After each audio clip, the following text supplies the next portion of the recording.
Je m'appelle Caroline Chassin, j'ai 44 ans et notre initiative concerne une enquête sur les violences sexistes et sexuelles chez les managers de santé.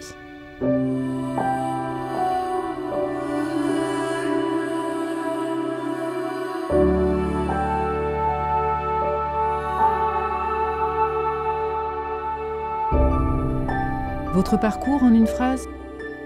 Ça fait 20 ans que je suis directrice d'hôpital. J'ai eu l'occasion d'exercer en tant qu'adjointe, mais aussi en tant que chef d'établissement. Et actuellement, je suis directrice générale adjointe de l'Institut Paoli Calmette à Marseille, qui est un centre de lutte contre le cancer. 3 adjectifs pour vous définir en tant que femme de santé ? Humaine, courageuse et engagée. Votre initiative, en quelques mots ? Avec le syndicat des managers publics de santé, nous avons monté une enquête qui a mis en évidence que les managers de santé étaient aussi victimes de violences sexistes et de violences sexuelles.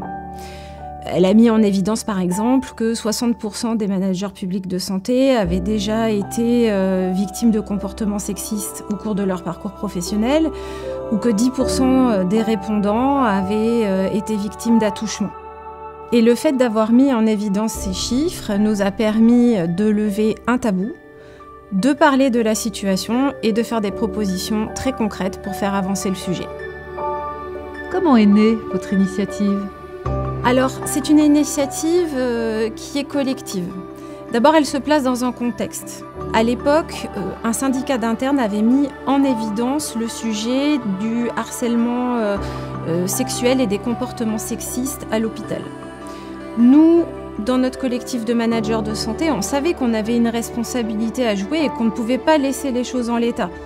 Mais on ne savait pas par quelle boule prendre et surtout on était convaincus qu'on ne pouvait pas agir sur le sujet si nous-mêmes nous n'étions pas au clair sur la situation avec nos propres collègues. Et c'est à ce moment-là qu'une élève directrice d'hôpital qui voulait faire son mémoire de fin d'études sur le sujet des violences sexistes et sexuelles à l'hôpital nous a appelés et que nous avons décidé de monter ensemble une enquête et de lui ouvrir notre réseau pour pouvoir disposer d'un panel de réponses suffisamment important pour que les résultats soient exploitables. Et c'est comme ça que cette enquête a vu le jour. En quoi ce que vous faites est utile ? C'est utile parce que ça a permis de lever un tabou, ça a rendu notre collectif audible, ça lui a donné de la crédibilité. Et depuis, nous avons été auditionnés à plusieurs reprises par les pouvoirs publics. Nous avons pu faire part de nos propositions sur l'égalité professionnelle entre les femmes et les hommes. Et certaines de nos propositions ont été retenues dans le cadre de la loi du 19 juillet 2023 sur l'accès des femmes aux postes à responsabilité dans la fonction publique. Que vous apporte ce projet ?